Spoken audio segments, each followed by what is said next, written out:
ভুল কথা বলছে। কাজে সেই বিতর্কে আমরা যেতে চাই না। আমাদের শক্তি হচ্ছে বাংলাদেশের জনগণ।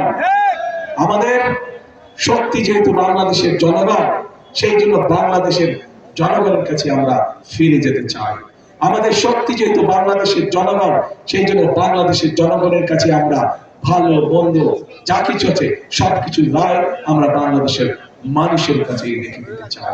বাংলাদেশের মানুষের সিদ্ধান্তই আমাদের প্রথম এবং শেষ সিদ্ধান্ত। প্রিয় ভাই বোনেরা, আসুন আজ সময় এসেছে ষড়যন্ত্রের জবাব দেবার। আজ সময় এসেছে শহীদ আবু সাইদের স্বপ্ন বাস্তবায়নের। আজ সময় এসেছে বাংলাদেশের মানুষের ভাগ্যের পরিবর্তনের। কাজে আসুন, সবসময় সৎ সুযোগ সবসময় আসে না। যেহেতু আল্লাহ তাআলা আমাদেরকে দেশকে সঠিকভাবে পরিচালনা করার জন্য একটি সৎ সুযোগ দিয়েছেন, কাজে এই সৎ সুযোগটিকে আমরা দেশের কাজে জনগণের স্বার্থে আমরা ব্যবহার করি, যাতে আগামী দিন আমরা সুন্দর একটি প্রত্যাশিত, আমাদের কাঙ্ক্ষিত বাংলাদেশ, প্রত্যাশিত বাংলাদেশ আমরা গড়ে তুলতে সক্ষম হই।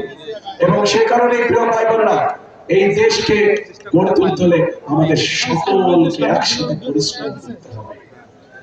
এবং আমরা যদি সকলে একসাথে ঐক্যবদ্ধ থাকি, আমরা যদি সকলে একসাথে পরিশ্রম করি, তাহলে এই উত্তরাঞ্চল, এই রংপুর বিভাগ কখনোই যে বাংলা পেতে পারে কোনোভাবেই এটা থাকতে পারে না।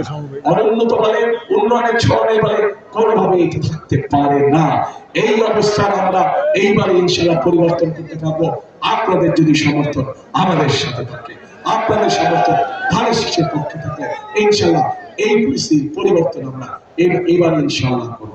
সেজন্য প্রিয় ভাই বোনেরা, কথা আমি একটাই বলি, কথাটি আপনারা শুনেছেন, তারপর আপনাদের সামনে বলতে চাই। কি সেই কথা? সেই কথাটি হচ্ছে করব কাজ, করব কাজ সবার আগে বাংলাদেশ, করব কাজ করব দেশ, সবার আগে বাংলাদেশ। বাংলাদেশ ভালো থাকলেই ইনশাআল্লাহ মানুষ ভালো থাকবে। বাংলাদেশের মানুষের অধিকার প্রতিষ্ঠিত হলেই বাংলাদেশ ভালো থাকবে।